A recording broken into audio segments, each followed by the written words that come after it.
शिवसेनेच्या वतीनं आदरणीय साहेबांचं आणि मंचावरील मान्यवरांचं या ठिकाणी स्वागत होत आहे. सन्मान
आणि त्यांना मी भेटण्यासाठी आलो, कारण मी भेट द्यायला आलेलो आहे.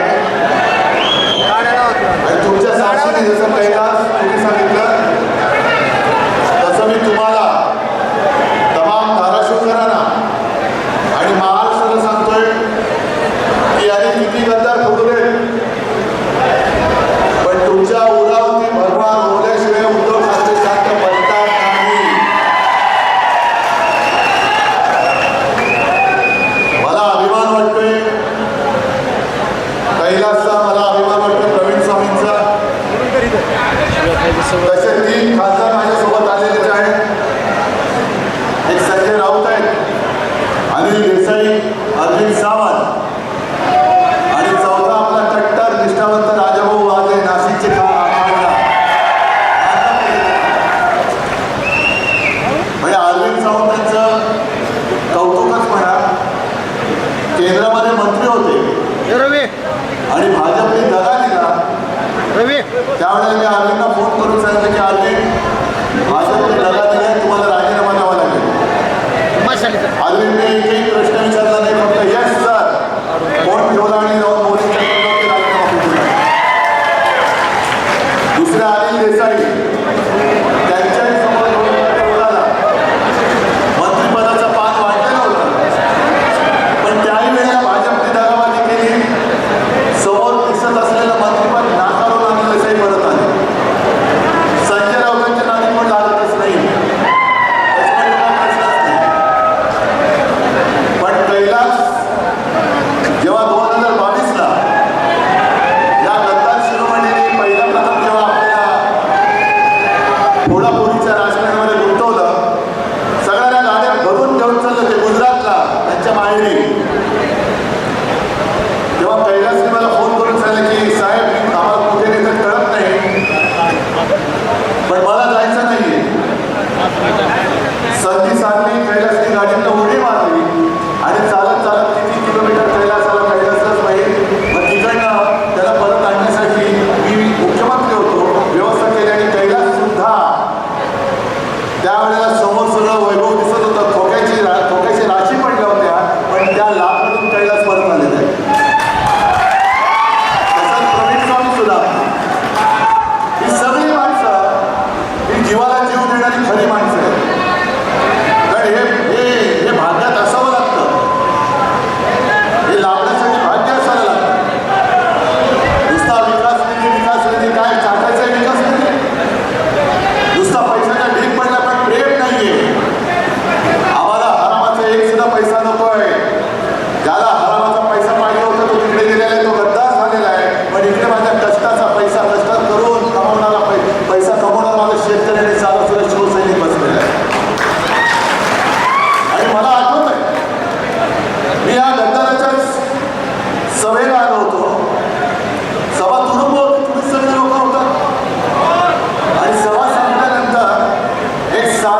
शेतकरी कैलास तू होताच तेव्हा प्रवीण स्वामी तुम्ही पण असाल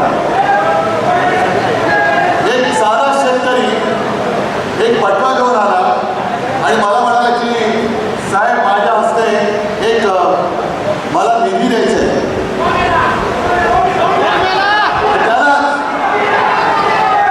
आता विचार करा समोर तर पैशाचा पाऊस पडत होता आता पाऊस पडतोय तसं पैशाचा पाऊस शिवसेनेला हरवण्यासाठी त्यांच्याकडे माणसं नाही आहेत पैसा अभाव आहे. जरा थांबा नाही तर तुम्ही बोलायला तर मी बोलतो जरा थांबा. पैशाचा पाऊस पडत असताना एक शेतकरी त्याच्या कष्टाचे काय पैसे असतील त्याच्यामध्ये ते पैसे त्याला देत होता म्हणजे केवढं प्रेम होतं त्या एकेका पैशाला त्यांच्या हजाराला कोटीची किंमत होती. शेतकऱ्याच्या कष्टाचा 1 रुपया आणि गद्दारांच्या 1000 कोटीपेक्षा जास्त पैशाची किंमत त्या शेतकऱ्याच्या पैशाला. आणि मग भाषण काय देत होता माझा मोबाईल नंबर घ्या. अरे मी स्वतः नंतर फोन केला मग मी कैलासला फोन केला अरे मी नंबर फिरवतोय फोनच उचलत नाहीये करायचं काय. आणि मग त्यांचंच भाषण आहे ओमर बोलला होता की दादा नो आपण खंडोजी खोपट्याचं नाव म्हटल्यावर तुम्ही काय बोलता शिवाजी मिसाळचं नाव म्हटल्यावर काय बोलता. मग आता मला सांगा 400 वर्षे झाली त्यांच्या कपाळावरचा गद्दारीचा डाग पुसला जात नाही हे केव्हा पुसणार हो. आता याच्या कपाळावरचा डाग तरी पुसणार. मला असं वाटलेलं खरंच मला अभिमान होता. जसं काल मी आज सकाळी परभणीमध्ये होतो परभणीमध्ये सुद्धा त्यावेळेला आज संजय राऊतने त्याचंही बारसं करून टाकले बंधूचं नाव त्यांनी तेवढं काय ठेवायचं ते. तर परभणीमध्ये एका बाजूला माझा खासदार होता एका बाजूला आमदार होता तसंच चित्र इकडे होतं एका बाजूला कैलास होता दुसऱ्या बाजूला हा होता. आणि सगळ्या गद्दारीच्या राजकारणामध्ये म्हणतात हे 2 वाघ आहेत पाहिजे पण मला कुठे माहिती आहे की वाघाचं कातड पांढरा लांडगा होता हे आता मला कळलं. आणि खरंच आता संजय राऊत तुम्ही जे बोललात गेले 4 दिवस मी आता कैलासला सांगत होतो एकेकांची प्रकरणाची ताणावरच आहे अंगावरती काटा येतो बापरे आपण कोणाला पोचलं होतं.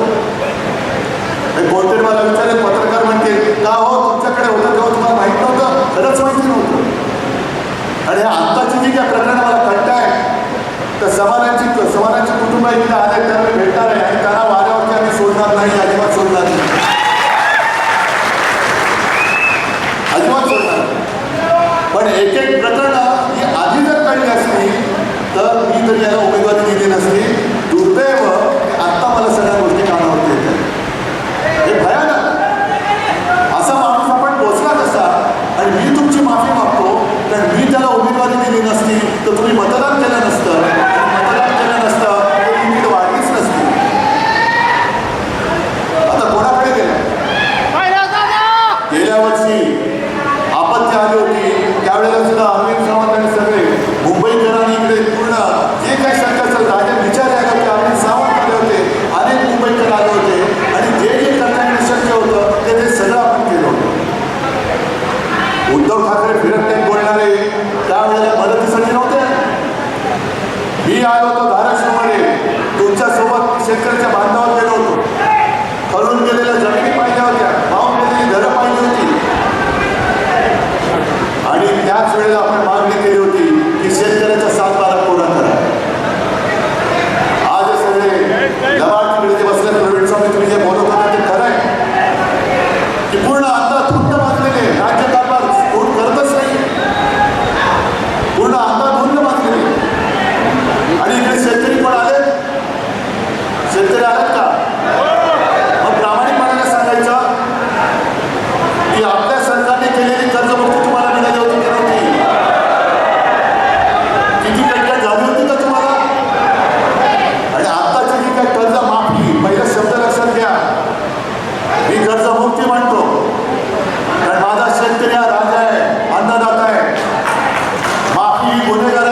सुद्धा जेव्हा आपत्ती आली होती तेव्हा आपल्या मुख्यमंत्र्यांनी जाहीर केलं होतं इतिहासातली सगळ्यात मोठी मदतीचं पॅकेज मी जाहीर करतोय.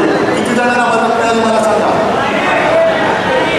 ज्यांच्या जमिनी खरडून गेल्या होत्या त्यांना 3.5 लाख रुपये गुंठा का काय एकर का काय हेक्टर 3.5 लाख रुपये 3.5 रुपये तरी मिळाले. पीक विमा मिळाला. आता सुद्धा खतांचा पत्ता नाही. पावसाचा तर नव्हताच पाऊस आता लागतोय.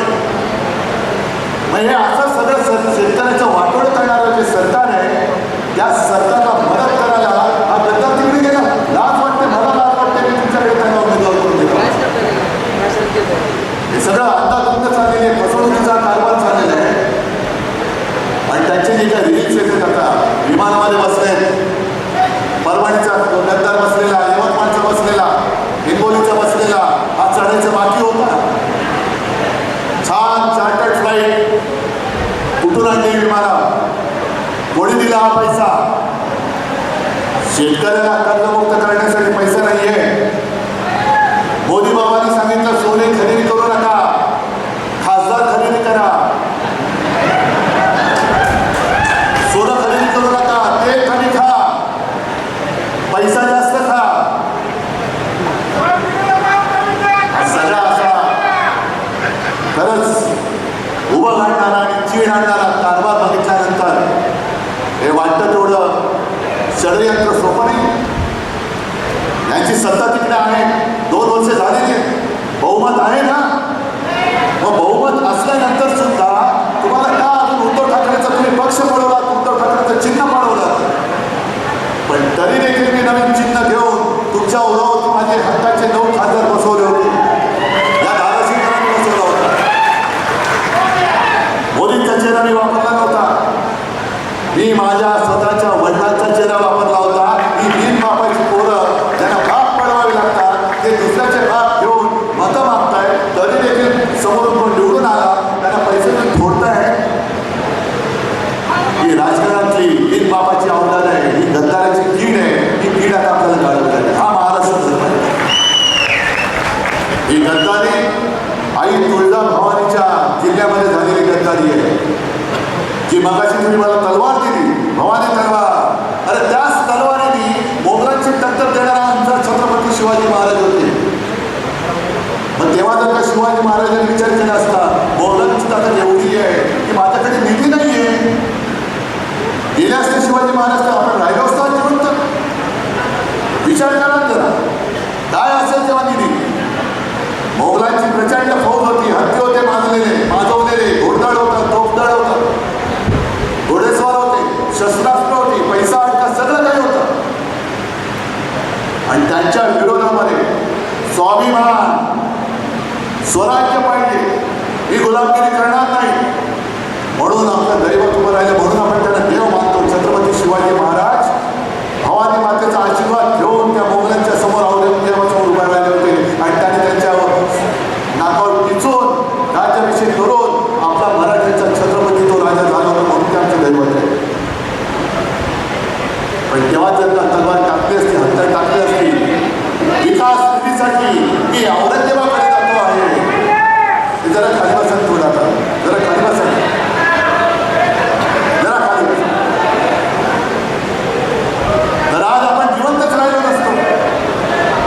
मग आता जो काही विकास निधीचा आहे जो काही रट्टा लावलेला आहे हा विकास निधी तुमच्यासाठी नाही. हा विकास निधी स्वार्थासाठी. आणि जे संजय राऊत बोलले ते असे रोज माझ्याकडे प्रकरण येत आहेत. कारखान्यामध्ये घोटाळा पवनचक्कीमध्ये घोटाळा बाकीची लफडी बाकीचे काही गुन्हेगारी आहेतच. बोलायचं म्हटलं तर त्याच्यावरती एक वेगळी सभा घ्यावी लागेल. आणि तरीच मला एक गोष्ट आता आठवली की जेव्हा आपण खासदारांची बैठक घेतली होती तेव्हा काही खासदारांनी तारण्या दिली होती. यवतमाळचा खासदार बोलला माझ्या मुलीला पाहायला पाहुणे येणार आहेत सोयीन जुळवायचे. म्हटलं नका येऊ. हे पलीकडचा गद्दार म्हणाला हिंगोलीचा माझा पोरगा निवडणूक लढतोय नका येऊ. हा इथला बोलला माझा मुलगा हॉस्पिटलमध्ये आहे पुण्याला म्हटलं नका येऊ. एक शिर्डीचे आहेत त्यांची पत्नी आजारी होती नका येऊ. पण जेव्हा व्हिडिओमध्ये सगळे दिसायला लागले तेव्हा मी इथे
काय करायचं काय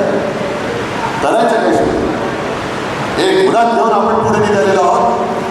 माझ्या शेतकऱ्याला त्याच्या हक्काचा हमीभाव मिळालाच पाहिजे, पीक विमा मिळालाच पाहिजे. आणि कैलास तुम्ही एक आंदोलन घेत आहे, शेतकऱ्यांसाठी आंदोलन घेत आहे.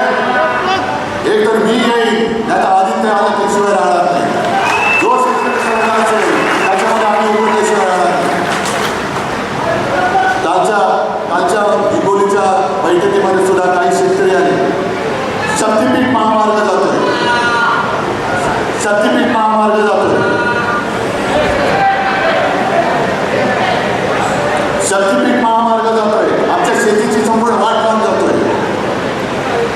शेतीची वाट लावणारच, कारण भाजपला आता कॉन्ट्रॅक्टर देऊन फार मोलाचे झालेले आहेत. कॉन्ट्रॅक्टर म्हणजे मला याही गोष्टीची लाज वाटते की ज्या भाजपचे अख्ख्या देशात फक्त 2 खासदार होते, त्या भाजपला आपण वोट करून महाराष्ट्रामध्ये मोठा केला. आणि बाबरीचा जो काही लढा उभारला होता त्याच्यामध्ये शिवसेना प्रमुखांनी सगळं जे काही पाडण्याचं काम होतं, भाजपवाले म्हणाले होते की आम्ही नाही केले काम. तेव्हा शिवसेना प्रमुख म्हणाले होते की जर हे काम माझ्या शिवसैनिकांनी केलं असेल तर त्या शिवसैनिकांचं मला गर्व आहे. पण आता लक्षात येते जे भाजपवाले पिंडीच्या देठापासून बोंबलत होते की मंदिर वही बनाएंगे, मंदिर वही बनाएंगे, आता गेल्या 4 दिवसात त्याही बातम्या येत आहे की त्या मंदिराची लूट चाललेली आहे. आले ना बातमी, जसं इकडे कधी कधी तुळजाभवानीची दानपेटीमध्ये लूट अशी बातमी येते, तसं राम मंदिराची लूट चालले. चांदीच्या विटा गायब झाले, दिलेल्या लोकांनी दान ते गायब झाले. काय काय नव्हतं केलं आपण. स्वतः शिवसेना प्रमुख सर्वत्र फिरले होते. हे बाबा त्याचं काही होत लागल्याच्या बाजूला बघा घेऊन जात.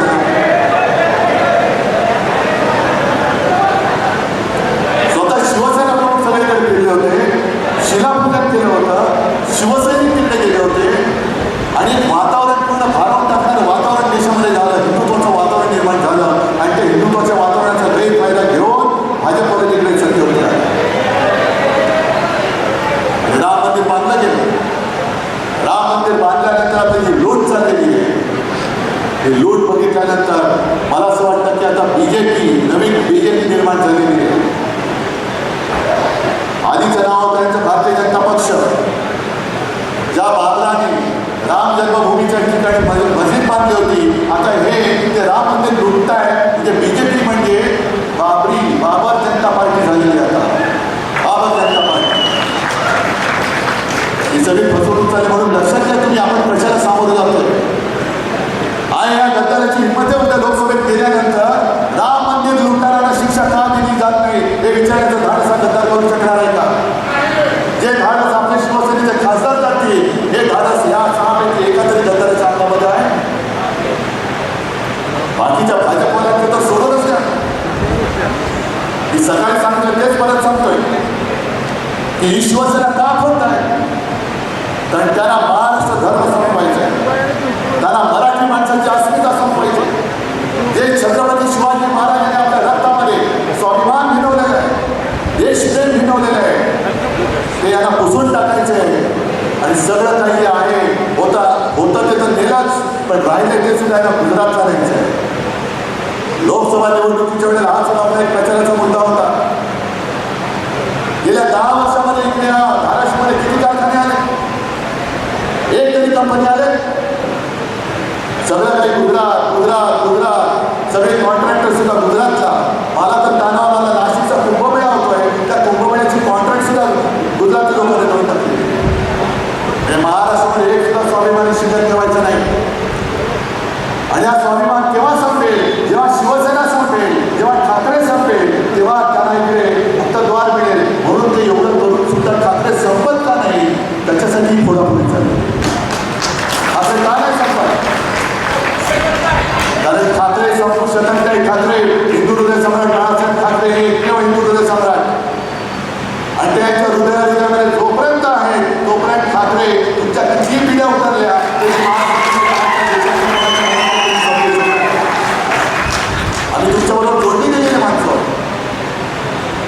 जोडले गेले म्हणून तर इतके वर्ष होऊन एवढी फोडाफोडी करून सुद्धा का परत शिवसेना संपवल्या?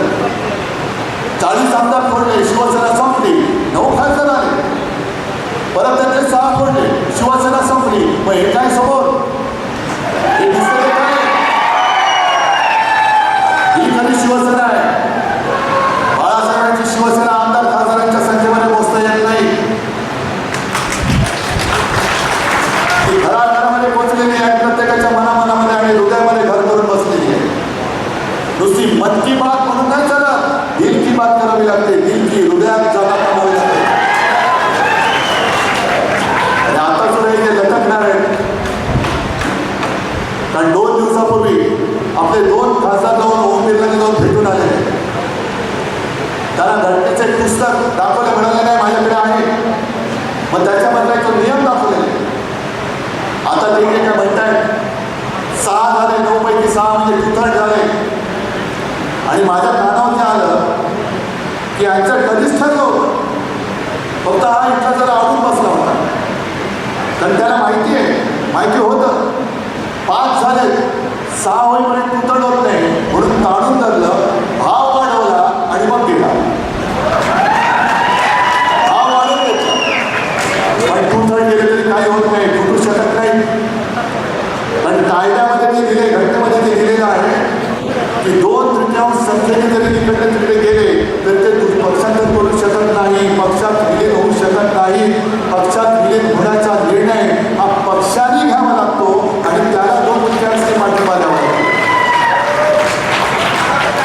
आता बघूया ओम बिर्ला काय करताय.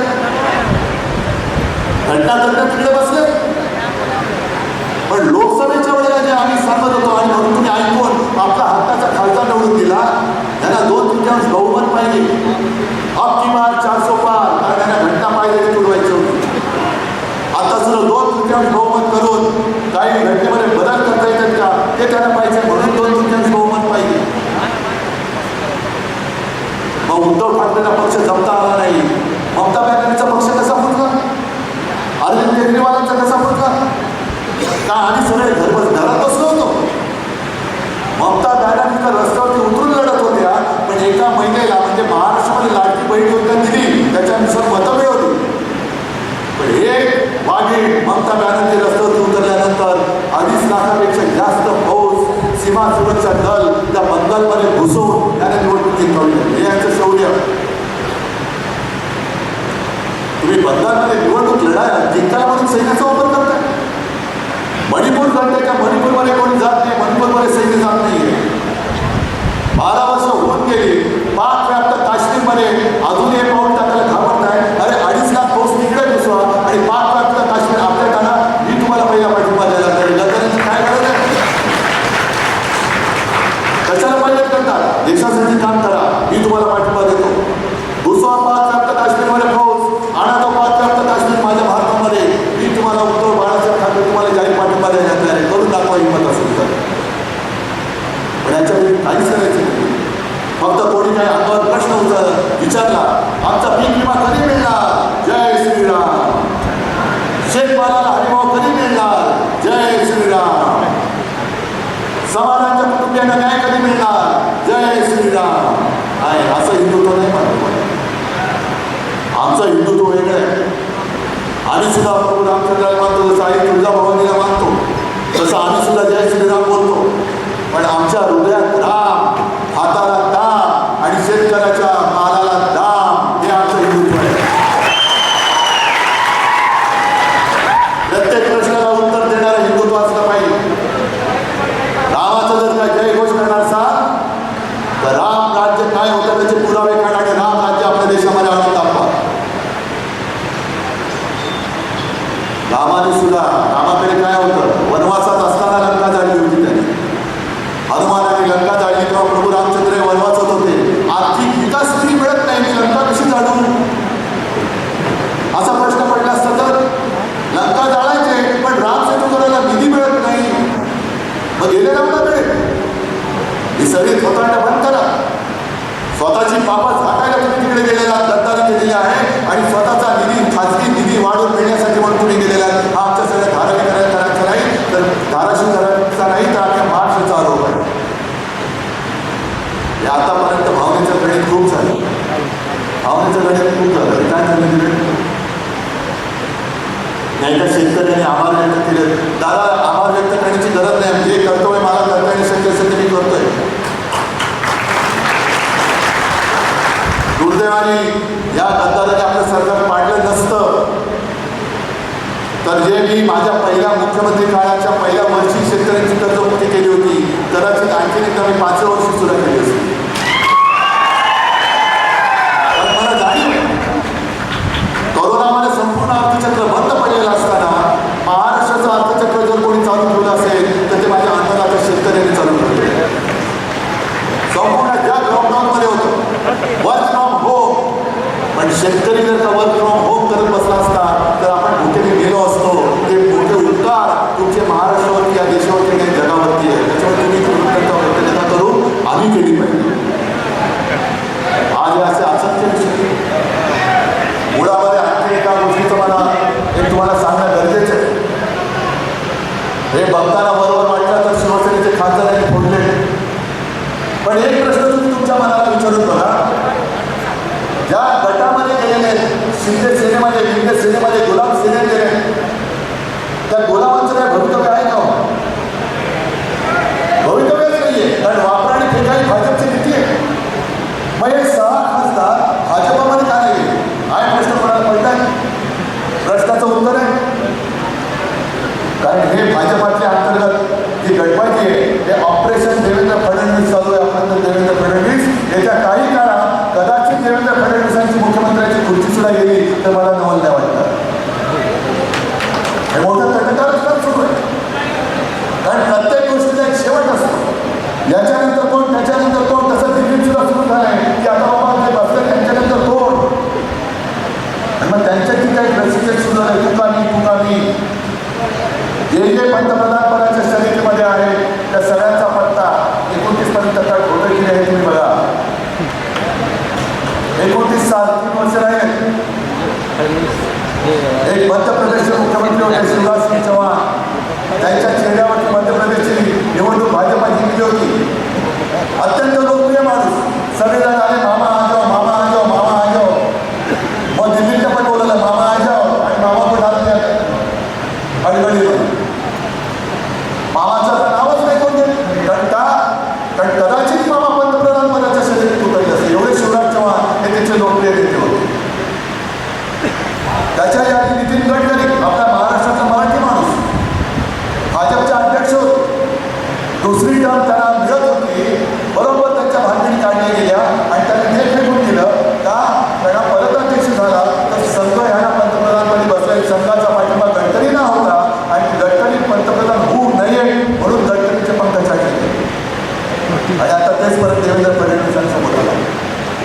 देवेंद्र फडणवीस दिल्लीत जायची स्वप्न बघताय, पंतप्रधान पदाची कदाचित बघत असतील, पण हा माणूस जर का आला तर संघ यांना सुद्धा पाठिंबा देईल आणि पंतप्रधानपदी माझा नंबर तट होईल आणि देवेंद्र फडणवीस बसतील. म्हणून देवेंद्र फडणवीसांना इच्छा इथे संपवण्यासाठी ही गद्दारी केली जाते आणि डायरेक्ट देवेंद्र फडणवीसांकडे खासदार करण्यापेक्षा बाजूला ठेवले की जेव्हा माझं नाव येईल तेव्हा ते देवेंद्र फडणवीसला पाठिंबा देणार नाही, मला देतील अशी ही चाल आहे, अशी ही चाल. हा महाराष्ट्र पुन्हा एकदा आघात होणार आणि एवढे आम्ही काही दूध गोळं नाही करतो. नुसतं तुम्ही फोडत राहायचं आणि आम्ही लढत राहायचं. आम्ही तर लढोच, आम्ही नुसते लढणार नाही. आम्ही आज तुम्ही जी गद्दारी करत आहे आम्ही तुम्हाला संपवणार म्हणजे संपवणारच. त्याच्यामुळे मला धाराशिवच्या खासदाराची चिंता नाही, आमदारकीची चिंता नाही आहे. तुम्ही आहात तोपर्यंत मी निश्चित आहे, मी तुमच्या भरोशावर आहे, मी तुमच्या विश्वासावर आहे. पण शिवसेनेचे जे 6 खासदार फोडले गेले ही चिंता जर का कोणाला वाटायला पाहिजे असेल तर ती देवेंद्र फडणवीसला वाटली पाहिजे. कारण गद्दाराचा गट हा भाजपच्या खासदारांपेक्षा जास्त मोठा झालेला आहे. कळलं तुम्हाला? भाजपचे किती खासदार आहेत? 9. गद्दाराचे किती झाले आता? मग झाला ना, तुमच्यापेक्षा माझी मला टाईट झाली की नाही? रात्रीचा टाईट होतो तो वेगळा बा, पण ही जी काही कापाकापी चालली अंतर्गत भाजपामध्ये जी मारामारी चालली आहे त्यातली फोडाफोडी झाली. तिकडे तृणमूल